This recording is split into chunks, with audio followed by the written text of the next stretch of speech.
Aconteceu que, enquanto conversavam e discutiam, o próprio Jesus se aproximou e ia com eles. Os seus olhos, porém, estavam como que impedidos de o reconhecer. Então lhes perguntou Jesus: que é isto que vos preocupa? E de que ides tratando à medida que caminhais? E eles pararam entristecidos. Um, porém, chamado Cleopas, respondeu dizendo: és o único, porventura, que, tendo estado em Jerusalém, ignoras as ocorrências destes últimos dias? Ele lhes perguntou: quais? E explicaram o que aconteceu a Jesus, o Nazareno, que era varão profeta, poderoso em obras e palavras diante de Deus e de todo o povo, e como os principais sacerdotes e as nossas autoridades o entregaram para ser condenado à morte e o crucificaram. Ora, nós esperávamos que fosse ele quem havia de redimir a Israel. Mas depois de tudo isto, é já este o terceiro dia, desde que tais coisas sucederam. É verdade também que algumas mulheres, das que conosco estavam, nos surpreenderam, tendo ido de madrugada ao túmulo, e não achando o corpo de Jesus, voltaram dizendo terem tido uma visão de anjos, os quais afirmam que ele vive.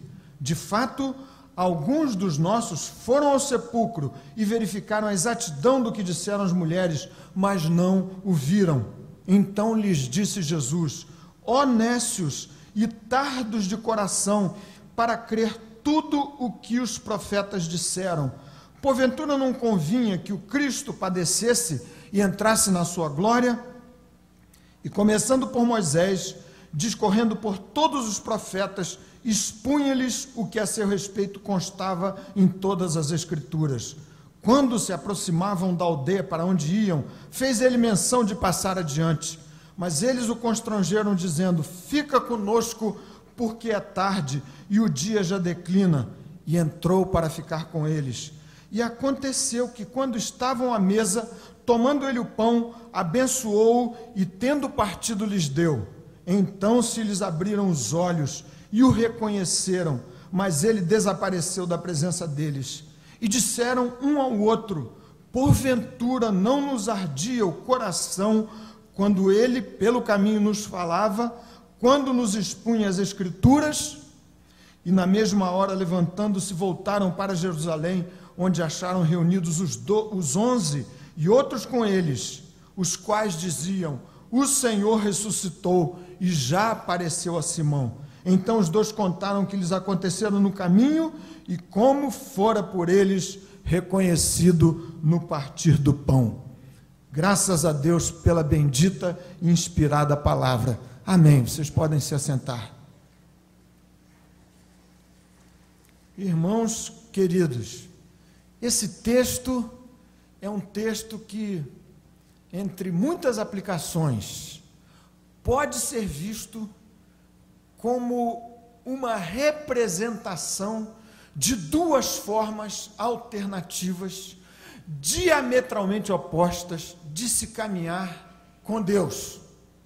Na direção de Emaús, de Jerusalém para Emaús, lá iam aqueles dois discípulos. Vocês viram a descrição do seu estado, completamente frustrados por conta das expectativas que tinham depositado em Jesus e que haviam se frustrado, entristecidos diante de Jesus, sem entretanto reconhecerem que era Jesus em pessoa que estava com eles. Por fim, parados, sem disposição de avançar na direção da sua missão, do seu propósito inicial, que ficara lá para trás. Do que se lembraram naquela conversa com Jesus, a quem não tinha identificado, nostalgicamente. Essa descrição muito bem se ajusta a muitas das nossas experiências, do nosso modo de caminhar com Deus.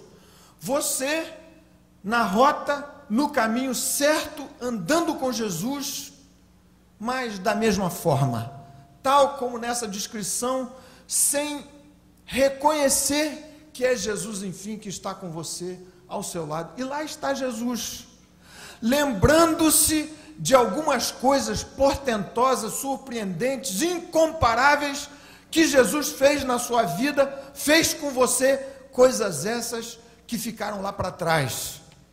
E no avanço dessa triste caminhada com Jesus, você vai meio que errantemente na direção de Emaús. Alguma coisa surpreendente aconteceu com esses discípulos, de modo que na volta, pelo mesmo caminho, pelo mesmo trajeto, pelo mesmo percurso, agora em direção oposta, configura-se aqui o que tem que ser a minha vida, a sua vida, a nossa trajetória ao lado de Jesus. Vejam que coisa interessante. Na rota de Jerusalém para Emaús, lá estava Jesus em pessoa, no entanto, não conseguiram reconhecer que era Jesus. Na volta de Emaús para Jerusalém, Jesus já havia desaparecido das suas vistas, entretanto, seus corações ardiam de maneira nova, de maneira especial. Nada de nostalgia. O que Jesus havia feito no passado era apenas a projeção daquilo que ele haveria de fazer, de muito mais glorioso, de muito mais espetacular, de muito mais extraordinário. O coração ardendo por conta de um toque que Jesus lhes havia dado por meio da sua palavra e da exposição das Escrituras. Qual é, afinal de contas, a maneira como você, como eu, como nós temos andado com Jesus? Porque aqui, ambos os trajetos dão conta de que esses dois estavam com Jesus.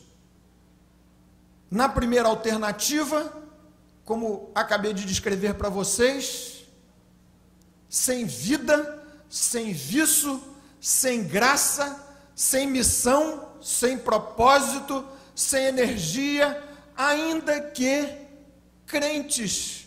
E aqui até se poderia dizer que esse trajeto mais se parece com um estranho paradoxo que algumas das nossas vidas acabam por viver e por experimentar. É o paradoxo da vida com Jesus sem a pujança da fé. É o estranho paradoxo daqueles que vivem a experiência cristã sem fé. De outro lado, na volta desse percurso, pelo mesmo caminho, mas em direção oposta, os dois discípulos vivendo a gloriosa, a sobrenatural trajetória, vereda, percurso da fé. E o que diferenciou um modo de caminhar de outro foi a fé posta em prática, em marcha. Vocês viram aqui nesse texto comigo que o diagnóstico de Jesus a respeito do que se passava no coração daqueles dois dos seus discípulos foi direto, incisivo, fulminante e apontou para uma só razão. Honécios, aparece lá no versículo 25, e tardos ou tardios de coração para crer tudo o que os profetas disseram. De modo que se existe um diferencial para fazer você viver na primeira alternativa da estranha e paradoxal vida com Jesus sem o poder da fé, ou na outra alternativa, vida pujante, vida nova, coração ardendo de poder, vida entusiasmada quanto ao que Deus haverá de fazer, conquanto já tenha feito muito lá para trás na sua vida. O diferencial dessas duas alternativas, e são somente essas duas alternativas que nos são propostas, modo de caminhar com Jesus, é precisamente a fé. E talvez você me dissesse, mas eu sei muito bem disso. E numa análise retrospectiva do que Jesus viveu com Pedro e com os seus discípulos, em outras ocasiões, você vai perceber que, lá pelas tantas, este extraordinário diferencial apareceu sendo o fator, o ponto de inflexão de uma trajetória ou de outra. E aqui, meus queridos irmãos e irmãs, vale a pena a gente perguntar o seguinte: se eu sei que o que diferencia uma vida de vitória, pujante, coração ardente, fervoroso, febril de amor a Jesus, missão bem definida, propósitos definidos, esperanças sendo postas diante de mim, impulsionando a minha vida na direção das conquistas do reino de Deus, de uma outra alternativa pobre, medíocre, sem graça, ainda que seja no trajeto ao lado de Jesus. Se eu sei que o que nos diferencia, ou que diferencia estas duas alternativas é a fé, porque afinal de contas não vivo sempre e o tempo todo nessa gloriosa vereda sobrenatural da fé. O texto indica, de maneira tão sublime, tão clara, tão direta, daquilo que a gente poderia dizer, pelo menos batizei assim para a nossa reflexão dessa noite, nos desafios à fé. Afinal de contas, por que os discípulos foram tão tardios para crer, se tinham ouvido da boca do próprio Jesus, quem sabe o mesmo sermão lhes havia sido pregado mais de uma vez, o que, enfim, que tinha funcionado como um desafiador dessa fé pujante e gloriosa nas suas vidas. Primeira questão que esse texto indica, e que eu quero refletir com vocês nessa noite, é o desafio das expectativas. Texto de Hebreus, capítulo 11, versículo 1, maravilhoso texto, que eu sei que vários de vocês sabem de cor, define de maneira maravilhosa, precisa, completa o que seja fé. Ora, fé é a certeza de coisas que se esperam. Ora, a fé é a certeza de coisas que se esperam. E a confusão dos discípulos de Jesus quanto às suas expectativas, eles dizem lá no diálogo com o Senhor, sem o reconhecer, verso 21, ora, nós esperávamos que fosse Ele que viesse a redimir a Israel. Sua primeira confusão, elemento desafiador da sua fé, tal como desafia a minha fé em Jesus, tem a ver com a confusão das expectativas, das esperanças que são colocadas no meu coração diante da vida com Jesus, de maneira imprecisa, de maneira incompleta, de maneira medíocre, de maneira super resumida, sem guardar conexão com as promessas de Deus, com a palavra de Deus, com as escrituras inspiradas por Deus, segundo aquilo que elas me apontam. As expectativas desses dois não eram precisas. Durante 3 anos conviveram com Jesus, achando que Jesus seria o restaurador daquele reino de Davi, quando na verdade o Senhor haveria de fazer muito e infinitamente mais do que tudo quanto a nação de Israel já havia vivido sob o governo de Davi. Querido irmão, querida irmã, você não tem a menor chance, tanto quanto eu, de viver no exercício da fé sem que você espere em Deus algumas coisas. Sem esperança não existe fé. E pensando nesse texto, eu me lembrei de alguns versos tão bem construídos do Chico Buarque, numa das suas músicas, chamada de Bom Conselho, em que ele diz mais ou menos assim: ouça um bom conselho, inútil dormir, que a dor não passa, quem espera nunca alcança, e por aí vai, na sua veia poética extraordinária. Você não consegue exercitar a fé se você não tiver definidas boas, consistentes esperanças a partir da palavra de Deus.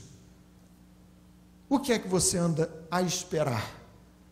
Os discípulos se frustraram porque projetaram em Jesus algumas esperanças que não guardavam conexão com aquilo que dele os profetas haviam profetizado.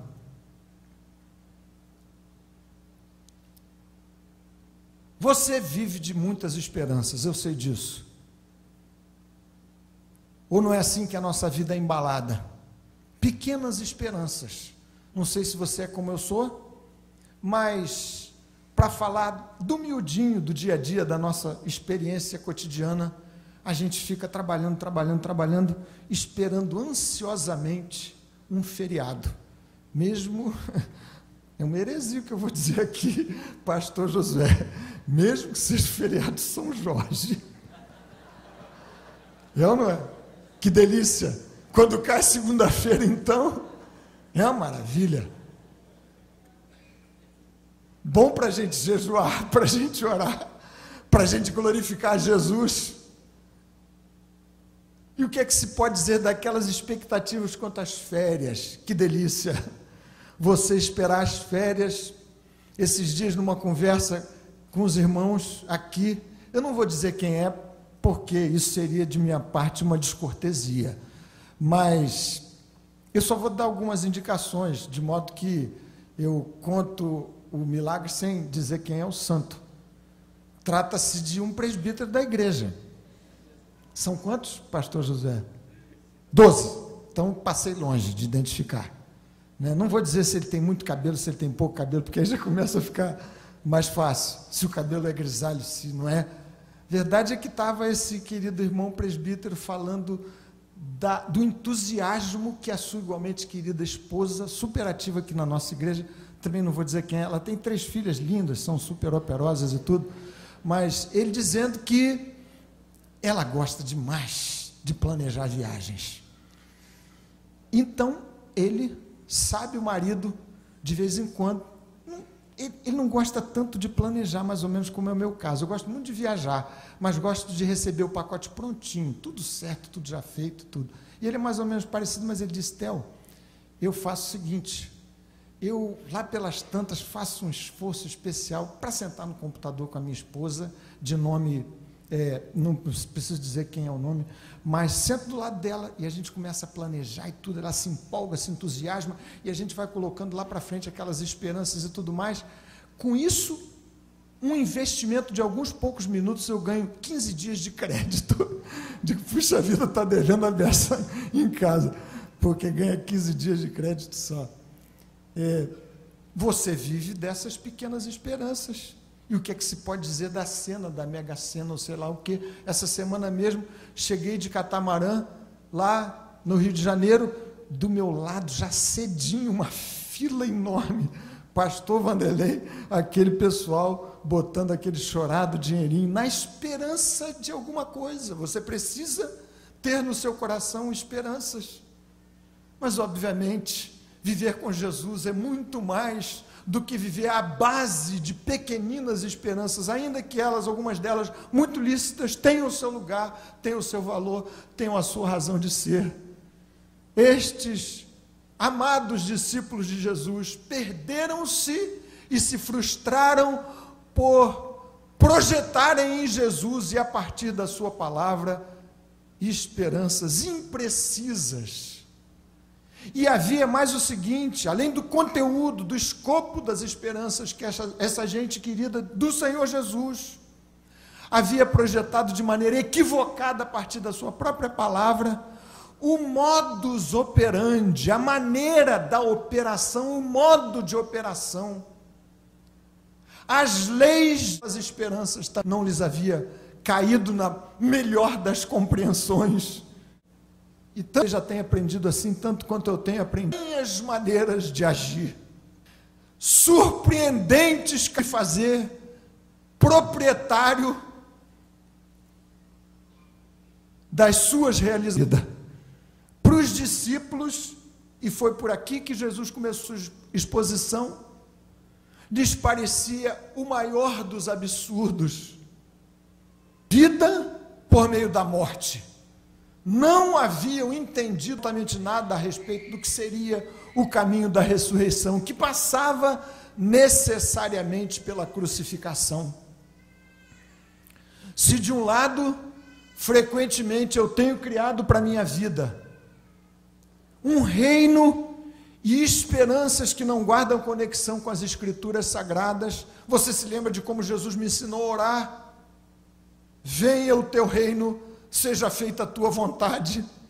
E há tantos cujas esperanças, supostamente colocadas em Jesus, tem sido daquela oração mais ou menos assim: venha o meu reino, seja feita a minha vontade. E o que é que se pode imaginar da maneira de operação do reino de Deus? Eu sei que alguns entre nós, e falo isso com todo temor, disposto a orar junto com vocês daqui a pouquinho, têm passado momentos de extrema luta, de extrema dificuldade. O desafio à sua fé tem a ver com as suas esperanças e com o modo de operação e de conquista dessas mesmas esperanças em Deus. Difícil entender que a lei que opera no reino de Deus é diferente da lei do mundo. É vida por meio da morte. A chamada do discipulado implica em negar-se a si mesmo e dia a dia tomar a sua cruz. É preciso que o grão de trigo morra para que produza muito fruto.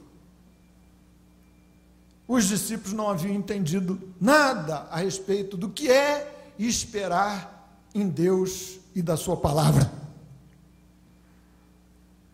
Mas existe um segundo desafio à fé, que é óbvio, que é evidente nesse texto que nós acabamos de ler.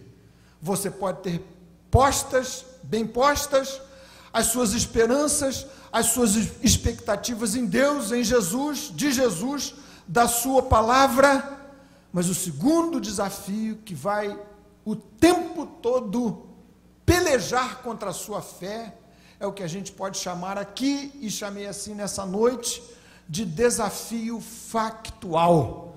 Significa dizer o seguinte: os fatos, os acontecimentos à minha volta, diante de mim, parecem contradizer o tempo todo a realidade das promessas de Deus. E era o que os discípulos viviam. Começaram a dizer: Jesus, sem saberem que era Jesus, só tu não sabes o que aconteceu nesses últimos dias?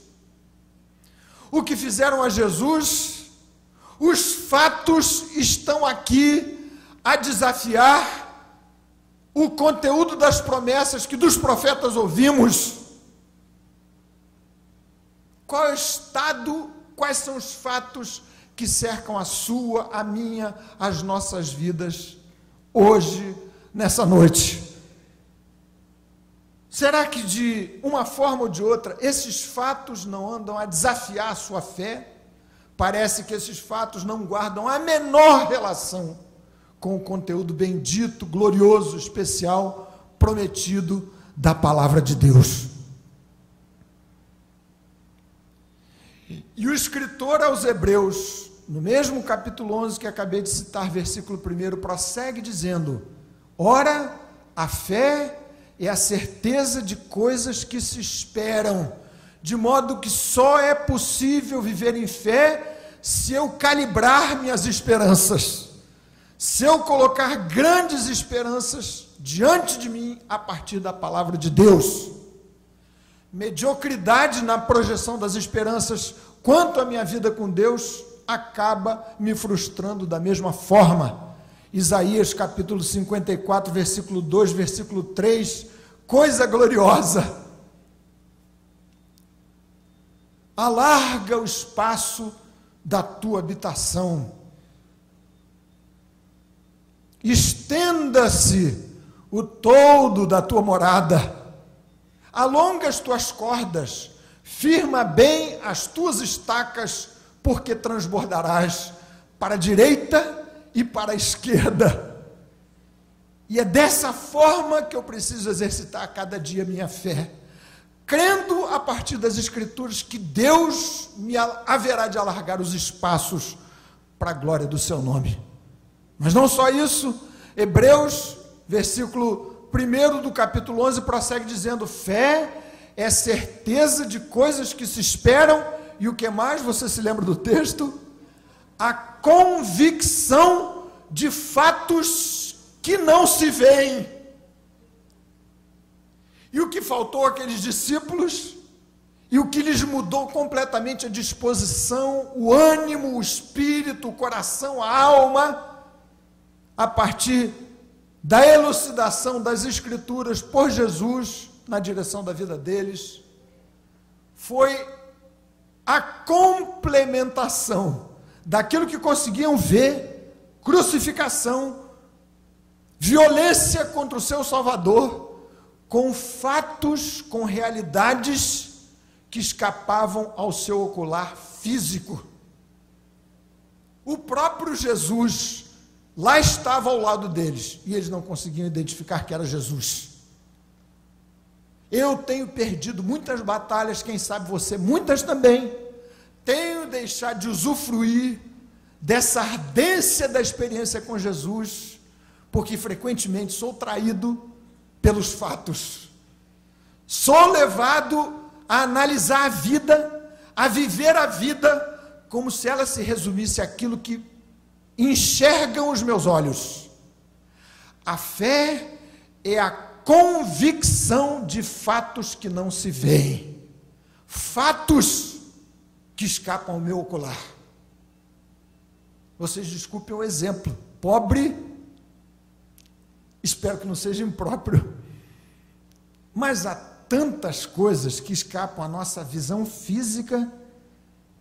Eu não sou médico, mas imagino que os médicos, olhando lá nas suas aulas de biologia, não sei, com microscópio, conseguem enxergar coisas, obviamente, que escapam completamente à nossa visão. Esses dias, numa palestra, numa conferência a qual eu atendia, assistia, alguém projetou algumas imagens de certos bichinhos que aparecem como os ácaros nos tapetes, nas cortinas e tudo mais. Quando eu olhei aquele bicho, eu disse: não sei o que eu vou fazer com os tapetes lá de casa. Visão do físico, o que é que se poderia dizer? Os do mundo espiritual, que precisa ser enxergado pela ótica gloriosa das lentes da a convicção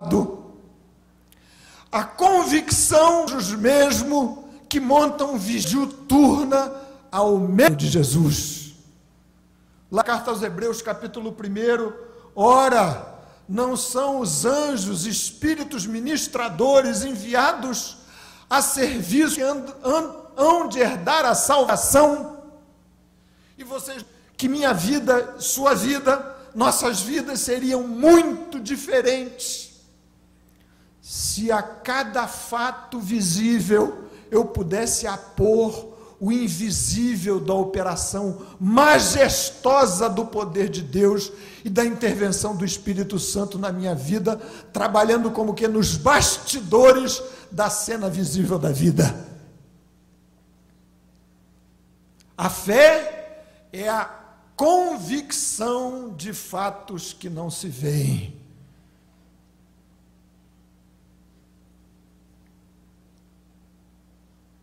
Paulo, escrevendo a sua segunda carta aos Coríntios, no capítulo 4 e depois no capítulo 5, da mesma forma, descreve um rol quase insuportável de lutas, de pelejas, de dramas que faziam parte do seu ministério e da sua operação, da sua caminhada com Jesus. Mas para encerrar de maneira gloriosa essa descrição, disse Paulo nessa carta: de maneira que andamos por fé e não pelo que vemos. Andamos por fé e não pelo que vemos. Agora mesmo, já vou convidar vocês para nós orarmos E nessa hora é preciso que você enxergue muito para além do problema, do drama, da luta, do fato que será descrito diante de Deus. A fé é a convicção de fatos que não se veem. De modo que viver em fé é esperar o improvável. Como cantamos aqui dominicalmente, é esperar o impossível. Viver em fé é viver como quem enxerga o invisível. E você deve se lembrar do maravilhoso texto do livro de Reis, segundo o livro de Reis, capítulo 6. Cito esse texto com o coração ardendo por conta do que Deus fez com minha própria vida quando o Espírito Santo me trouxe esse texto ao coração. Não vou contar o episódio, depois eu conto para vocês.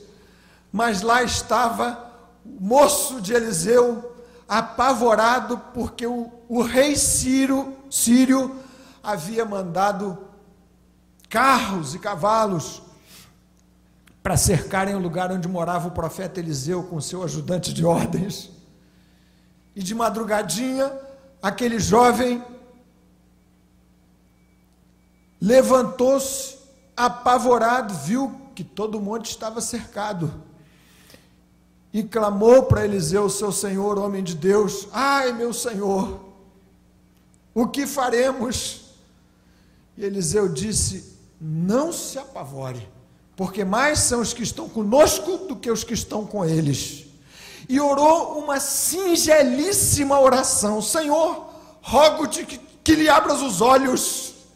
E o Senhor abriu os olhos daquele moço, e ele enxergou o maravilhoso, invisível, da superproteção individual, personalizada, proteção de Deus, na direção da vida de Eliseu.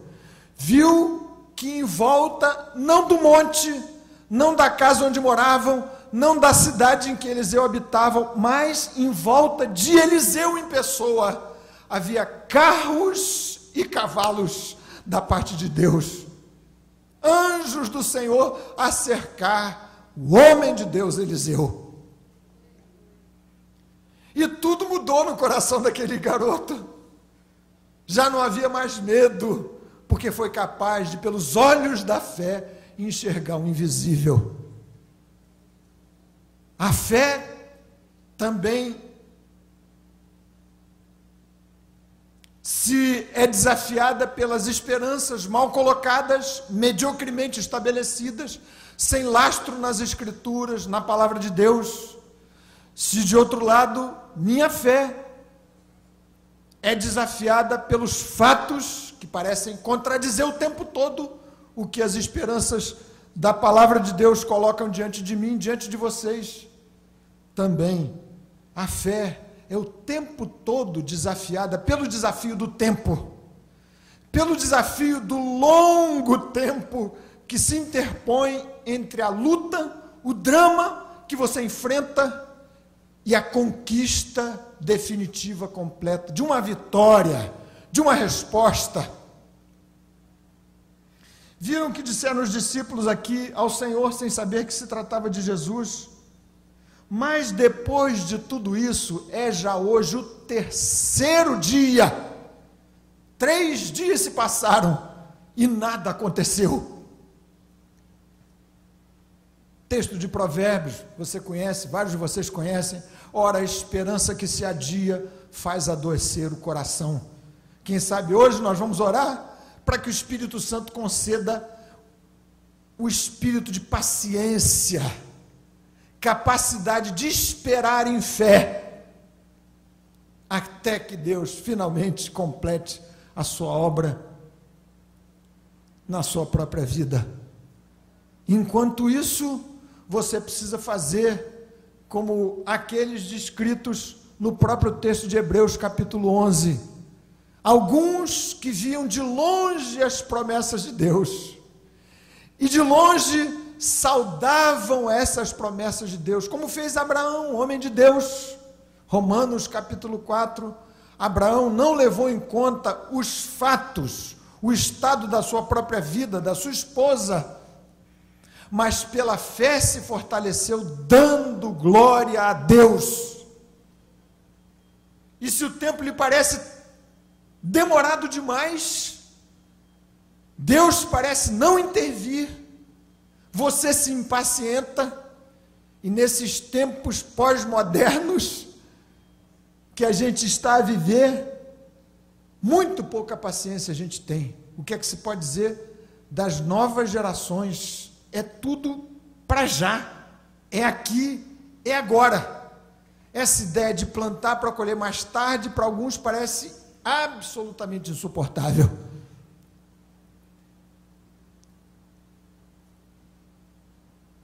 Vamos orar para que o Espírito Santo conceda a você a capacidade de dar glória a Deus enquanto espera. É você celebrar algumas conquistas que parecem ainda parciais, não definitivas, mas vai celebrá-las, vai por elas agradecer, como parte desse exercício de fortalecimento da sua fé. Se ainda não chegou a grande conquista, a libertação completa, definitiva, sei que Deus já tem operado poderosamente na sua vida, e há muito por que celebrar e agradecer e comemorar.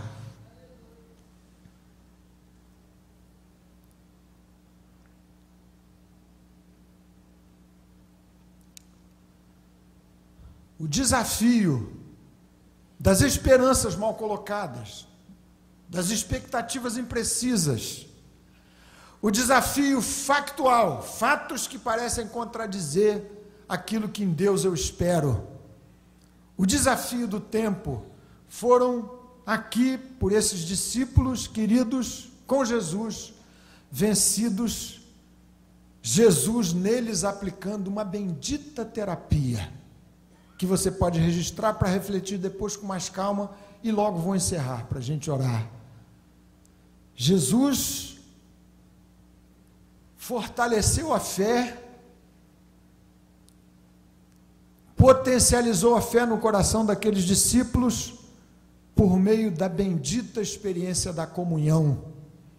Aqui a gente acabou de vir, de testemunhar a graça que existe na comunhão entre irmãos e irmãs diante de Deus.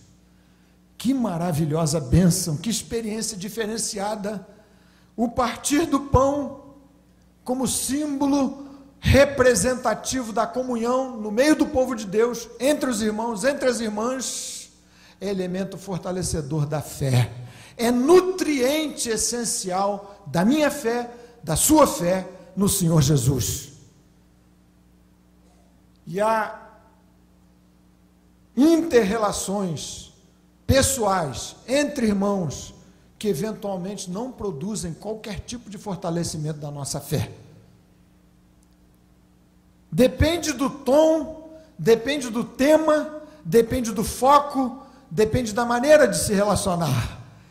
Vinham os dois apenas repetindo a sua própria incredulidade, que era realimentada de um lado para outro o tempo todo, até que Jesus se colocou no meio deles, e na cena do partir do pão, na bênção do partir do pão, representativa da verdadeira comunhão entre irmãos, sua fé se fortaleceu e enxergaram Jesus.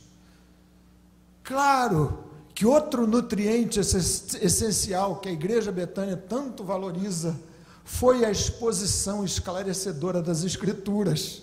Vocês já imaginaram que maravilhosa bênção é ter Jesus como intérprete da sua própria palavra? O texto diz que Jesus começou a expor as Escrituras, tudo que sobre Jesus mesmo tinha sido dito pelos profetas e por todas as Escrituras. Não existe a menor chance de você vencer na fé, andar esse trajeto com Jesus pela vereda sobrenatural da fé, sem conhecer a Bíblia.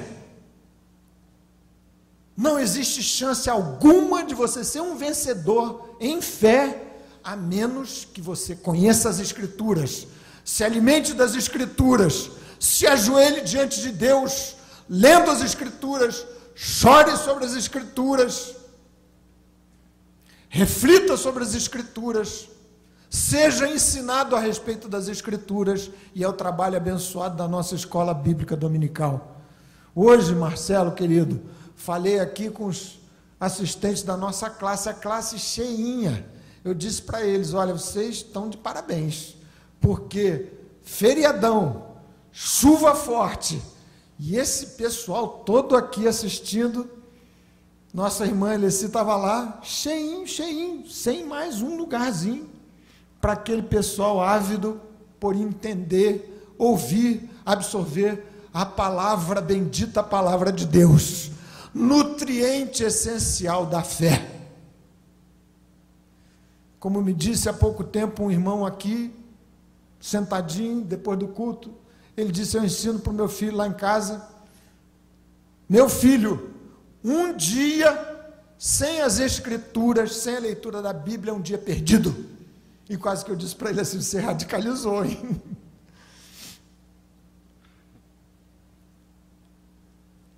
Mas além da comunhão, além do nutriente essencial das Escrituras, evidentemente, o que nutriu-lhes a fé, abriu-lhes os olhos, foi a própria presença de Jesus com eles. Insubstituível companhia de Jesus. E é por isso que estamos todos aqui.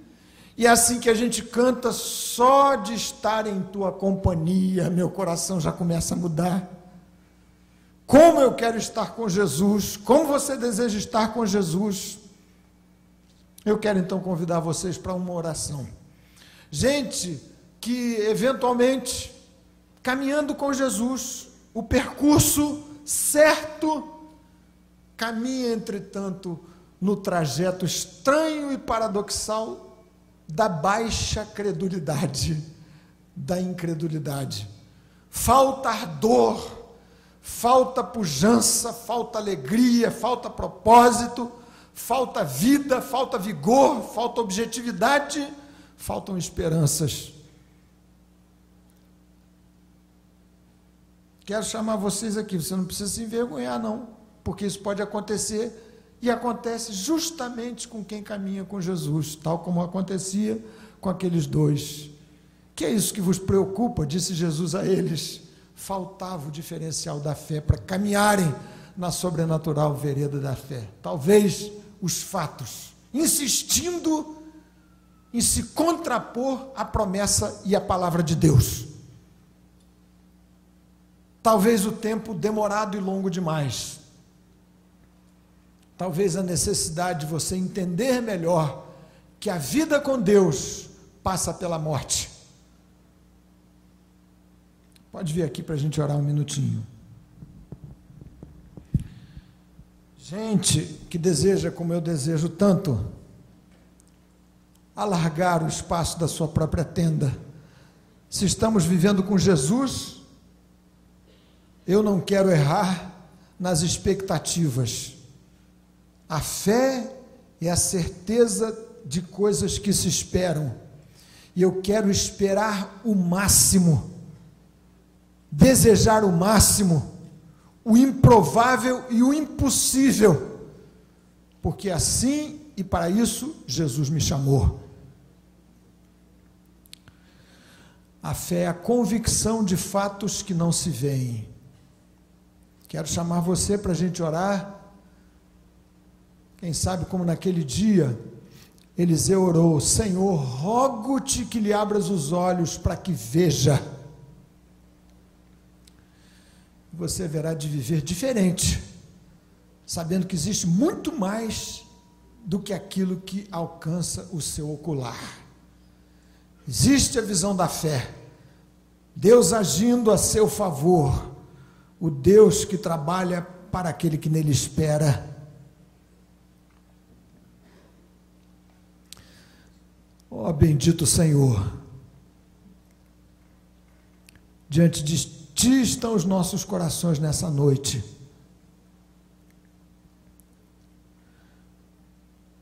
Para rogar-te a graça de nos abrires os olhos, do entendimento e da fé.